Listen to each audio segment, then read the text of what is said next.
في جزيل المدح دايم نبتدي، وبالقصايد دايما فكري مدي.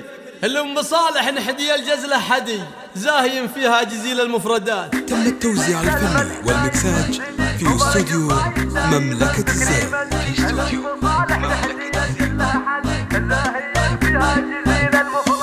في جزيل المدح دايم نبتدي، وبالقصايد دايما فكري مدي. الأم صالح نحدي الجزلة حدي، زاهين فيها جزيل المفردات. بالكرم والطيب معدنها ذهب، والصفات النادرة بين العرب. الأصيلة بالوصايف والنسب، وبفعلها دايم تحل المعضلات. في قصيد المدح من بناتها، والمدايح زاهية لجاتها. أم صالح واضحة غلاتها عند كل الناس في طيب وحلال. ألف مبروك بحفل عيالها، من محبة كل غالي جالها. محفل صيته فخر بجيالها، وللضيوف صحون حيل مقدمات. محفل العبد الله وعبد الكريم، أهل الأمجاد والكف الكريم. ويا عسى الفرحة على الغالي نديم، الرجال اللي فعايلهم ثبات. اخوانهم دايم صناديد الرجال، عزوة المضيوم في سود الليال. احلى نصاب ضيف في كل الحوال، ينشرح باله بجزلة الصفات.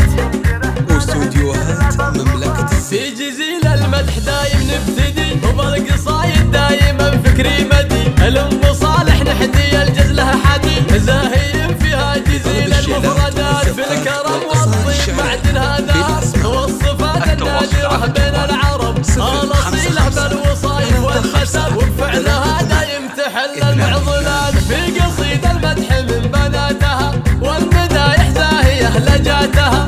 أم صالح واضحة غلاتها عند كل الناس في طيب وحلال. ألف مبروك بحفل عيالها، من محبة كل غالي جالها. محفل صيته فخر بجيالها، وللضيوف صحون حيل مقدمات. محفل العبد الله وعبد الكريم، أهل الأمجاد والكف الكريم. ويا عسى الفرحة على الغالي نديم، الرجال اللي فعايلهم ثبات. اخوانهم دايم صناديد الرجال، عزوة المضيوم في سود الليال. احلى نصاب ضيف في كل الحوال، ينشرح باله بجزلة الصفات. التواصل على الجوال 055 35 38.